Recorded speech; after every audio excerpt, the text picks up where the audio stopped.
Hey, what's up everybody? Brent from Brenspeed. Thanks so much for watching Brenspeed TV. Today, something I've been wanting to do for a while. The top 5 questions we get, a couple more bonus questions in there on a 1-install supercharger on my 3-valve Mustang. I have some questions about that. We're gonna go over those. Hey, I'm at Brenspeed here in Indiana. If you haven't, please subscribe and notify us up to date. Cool Mustang and F-150 videos. And guess what? If you don't have a 3-valve Mustang, maybe you have a Coyote, maybe you have a Camaro. A lot of these questions will answer your questions on should I put a supercharger on my vehicle. I have Doug with me. We're going to go out in the shop, take a quick look at a 3-valve Mustang. We're going to sit down. It's going to be long, so grab something to drink. And we're going to talk all about this. So subscribe and notify to stay up to date. Let's get started. All right, we're in our install facility. I want to show you this sweet 3-valve Mustang supercharged and then talk all about a lot of questions you have. Doug, over here, follow me. So this is common. This is common here at Brenspeed. We do installs, we do mail order, 3-valve Mustang, Ford Racing manifold, throttle body, packs and supercharger, headers. But a lot of you want this, or a lot of you want a supercharger on maybe a different year Mustang, but you have a lot of questions about that. So today, it's the top 5 questions we get every single day on should I put a supercharger on my Mustang. And like I said earlier, a lot of these questions will transfer over to you have a different vehicle. So what Doug and I are going to do, we're going to go upstairs, we're going to sit down, talk all about the top 5 questions. Let's go get started. All right, let's get this started. So I told you earlier, we're going to do the top 5 questions on should I put a supercharger on my 3-valve Mustang. I'm going to throw a couple bonuses in there. But here's what we're going to go over today. Will my stuck clutch hold? That's a question I get all the time. Do I have too many miles? I get that. The cars are old. Are my NA cams okay? We're going to go over that. What is too much boost? We're going to talk all about that. And then should I go E85? Super popular question going on right now, especially with Coyotes out there running 85 and especially with gas prices. So let's get started. For the first bonus question, where's Brenspeed? Mind blown. All right. I get Facebook messages, Instagram messages, YouTube messages. Where are you located? Hey, I'm happy to answer that. I can tell you we are in Pearson, Indiana. We're right here in Pearson, Indiana. Our website's brenspeed.com. But if you think about it, you can go into Google and type in, where's Brenspeed? Enter, boom. Takes 3 seconds. I timed it. And it'll tell you we're in Pearson, Indiana. Gives you our website address as well as our phone number. And that's where we're located. But, okay, enough of that. Will my stock clutch hold? So you have a 3-valve Mustang. Think about this. These cars are 05 to 2010. Will my stock clutch hold? I want to get a supercharger. That's a loaded question because, first of all, your car's 15 years old, possibly. Maybe it's not quite that old, but it depends how you've driven the car. So I've seen stock clutches last a long time. So the answer would be, if you had a brand new 3-valve Mustang, yeah, the stock clutch will hold. Adding a supercharger to the stock engine, no issue. But the car is old, so I don't know. You probably bought it used. I don't know what the person before drove like. Do they slip the clutch like crazy? That'll kill a clutch. Or were they a good driver? So typically, the answer would be a stock clutch will hold just fine unless it's wore out. So there's a lot of clutch options out there, and I would think if you have a 3-valve Mustang, that needs to be something on your list anyways to upgrade on it, even if you're not getting a supercharger. You know, I love the McLeod. I love the twin disc. It's the RST. My all-time favorite clutch. Has a very light pedal, kind of like you're in a Honda Accord almost, but it has tons of grip. What I don't like is a super heavy-duty single disc clutch. Yes, they're cheaper, but the clutch pedal is really hard and honestly makes the car not enjoyable. So will your stock clutch hold? It really depends on how the car was taken care of. And yes, if the car is like in brand new condition, it will. And hey, if the car has 80,000 miles, a lot of times it will. Maybe even 100,000 miles. But I've seen people completely abuse stock clutches and then you add some boost into it and no, it won't hold. So it really depends on the history. Next, do I have too many miles? Let me tell you what we do here at Brenspeed. Typically, no. So High miles are cool. These aren't the 60s, 70s, 80s cars. These cars are super high tech. How do you know if you have too many miles? Well, I always tell people, if you read my comments on YouTube, as long as it's been maintained, you're typically good to go. So what you can do is do a compression check. And I'm not going to tell you exactly what your compression needs to be. You're looking at pretty equivalent compression in the cylinders. So you could do a compression check. If you have one that's way lower than the others, you may not even know that driving around naturally aspirated. But if you have one that's lower than the others, yeah, you could probably still put a supercharger on, but you probably have something going on in that cylinder.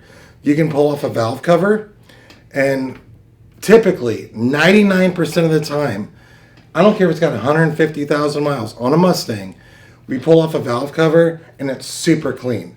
It's gonna look a little brown from the oil, but it's clean.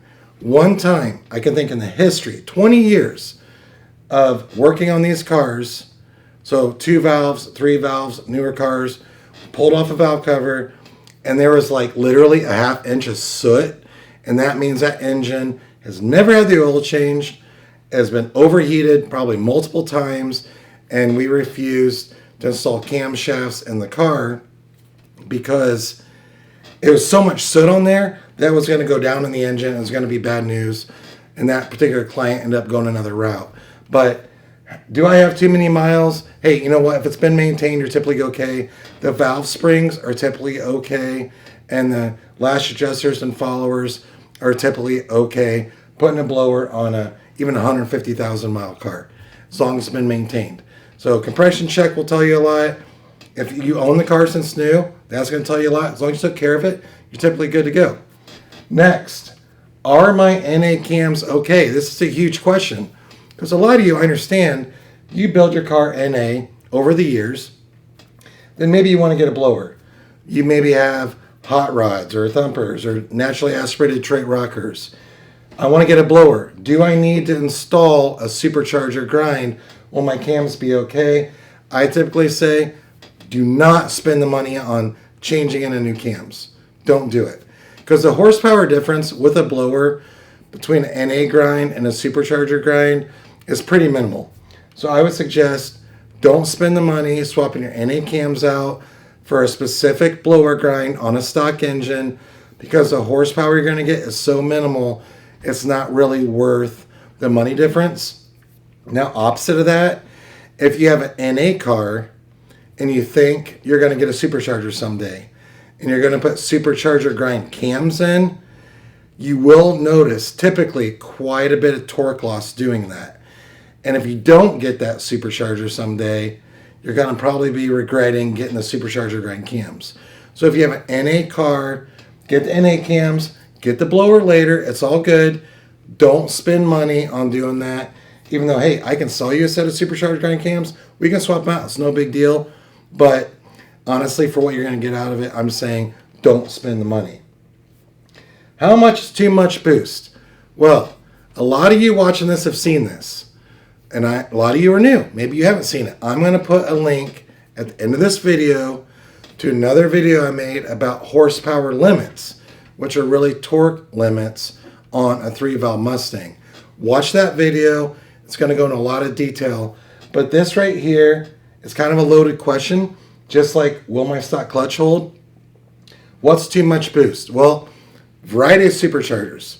So a little tiny Roush M90 at 12 pounds of boost, or 10, isn't going to make the power, let's say a Paxton or Vortex is going to make at 10 or 12 pounds of boost. So I can't tell you how much is too much boost, because the superchargers come in a variety of sizes and boost is not equal. So what we're really looking for is rear wheel torque. I like to keep it around 450 or below on a Dynojet SAE at the rear wheels. You can exceed that a little bit within maybe 5%. It's just when you start getting into that 500 rear wheel torque area on a stock engine, on a Dynojet SAE, you really get into some risk of rods. So we try to keep it around 450, but guess what? All of our supercharger packages for a 3-valve, our throwback package, our blackout package, our HO Paxton package, the Elderbrock, torque's going to be falling right around 450, maybe 430, maybe over 450, but it's going to put you right where you want to be. So don't worry about how much is too much boost, okay? These engines are low compression engines, which is going to lead me into this next question. Should I go E85? Huge question right now. We're going to talk about that. But they're low compression engines. Yeah, you can put a lot of boost into it. You can put a lot of boost into it on pump gas. But we're really worried about the limits of the engine. So don't worry about too much boost. If you have a stock engine, if you have a built engine, this doesn't really pertain to you. If you have a stock engine, all of our turnkey packages on Brenspeed.com are set up for this. They're not too much boost, and we do the calibration based off the octane fuel you have. Next, the new question coming out recently, the fuel price is coming up. Should I go E85? New question, because guess what? Coyote guys love that. Well, let me tell you the difference if you own a 3-valve Mustang between what you have and between Coyote guys have. So Coyotes, high compression engines. You don't have that if you have a 3-valve. You're sitting around 9.8 to 1 compression. All right? High compression requires high octane. So it got really risky. When these start coming out 11, 12 PSI, how much boost should we put in to these high compression engines running 93 octane? Well, on a 3-valve Mustang, I can probably go 6 pounds higher, I would say, on 93-ish on a 9.8 compression engine that's built versus a Coyote that's running 11 or 12 PSI, because compression makes a difference. So the reason these Coyote guys are going E85 is because you can load in a bunch of timing. The E85 is essentially like race fuel, and you can run a lot of timing with that, and you need that because of the compression of the engine. So back to you 3-valve guys, 3-valve girls, E85. I can literally max the stock engine out. What I feel is good on a stock engine on 93 octane. 91 octane, we can get really, really close to maxing the limits out on the engine. Why do I tell people with the 3-valve, don't spend the money on an 85 conversion? And why do I tell people with a Coyote, yes, do it? 85. 30-35% more fuel is required. So all the fuel injectors and our supercharger kits that you buy for your 3-valve Mustang are not large enough. You need bigger injectors. Fuel system not big enough. I love return style fuel systems, dual or triple pump. You're talking $2,000 to $4,000 for fuel system, injectors, calibration, just to make the E85 work. And on a 3-valve, it doesn't make any sense because we can get there on 91 and 93 octane fuel. Now, maybe if you live somewhere, which I've driven on different races through maybe like New Mexico or somewhere out there, literally some of these pumps only had like 87 or 89. I even saw some 85 octane. If that's all you can get, I would say 85 would be a good option for you on a 3-valve. You're going to need some upgrades to make that work. But anyone that can get premium fuel, 90 through 94, let's say, that is a perfect fuel for your stock engine. Don't spend the money on upgrading your injectors, your fuel system, and dealing with all the E85 hassles on your 3-valve Mustang. Coyote guys, yes. Coyotes being high compression, we can get a lot more out of it on E85 versus, let's say, even 93. And if you want to get the bigger injectors, fuel system, everything involved, that's a good way to go. So Doug asked me, hey, can you throw a couple bonus questions or maybe at least another one in there for everyone watching this video if you stuck away all the way to the end right here. And one was, he said he gets a lot of phone calls on, I've already got a lot of mods on my car, can I buy the Supercharger? Absolutely. Our Brenspeed 3-valve Mustang turnkey packages, we can pretty much calibrate for anything on your car. We're going to provide you with the proper injectors, fuel system, blower, maybe IAT, air induction system, calibration, spark plugs. That's all good. But if you have headers, you're fine. Cams, normally fine. Ford Racing manifold, you're good. We have a calibration for that. But if you have underdrive pulleys on your naturally aspirated 3-valve, you're going to want to remove those because what our underdrive pulleys do, they're reducing accessory speed, making more power in A, but if you left those on and you put a blower on, you're actually going to reduce boost, probably 2-3 psi. So you don't want to do that. You can, but you want to take them off, put your stock crank pulley back on. But besides that, that's about all you have to take off. When you buy your turnkey packages, it doesn't matter if you have a JLT on there, whatever. You're going to remove it. We're going to include the proper maybe Edelbrock air induction system, Paxton air induction system. You're going to get the proper kit for your 3-valve Mustang. So that's super cool. So that's a lot of the big hitters on, hey, I have a 3-valve Mustang. I want to get a blower. I have some questions. That probably answers a lot of them. And you have to remember, I don't care. Like, if you call and you say, I've got 5,000 miles. And now I've got an 06 Mustang. It's mint. And we get those in here all the time. If you watch our YouTube channel, you're going to see some low-mile cars in here. But guess what? They're 15 years old. So maybe think about a fuel filter. You might need a fuel pump. You don't even know it. Your fuel pump might be enough to support your factory 3. Maybe you got mods, 350 horsepower. But once we add the boost with the booster pump, we will see on data logs in our dyno here that the fuel pump has gotten weak over time. And you may get a phone call from us saying, hey, everything is going good, but we're going to upgrade the fuel pump as well, keep the boost pump on the car because they're 15 years old. It's kind of like tires. You have a 5,000 mile car that's 15 years old, tires are probably dry rotted. A lot of things in the car are the same way. So, hey, I'm Brent from Brenspeed. Thanks so much for watching this. I just want to talk a little bit about the top 5+ questions. You might email in or you might hit us up on social media, which YouTube, Facebook, Instagram. Get on all those. Please subscribe to all those because you might see cool shop tours, cool install photos, and we do try our best to answer as many comments as possible.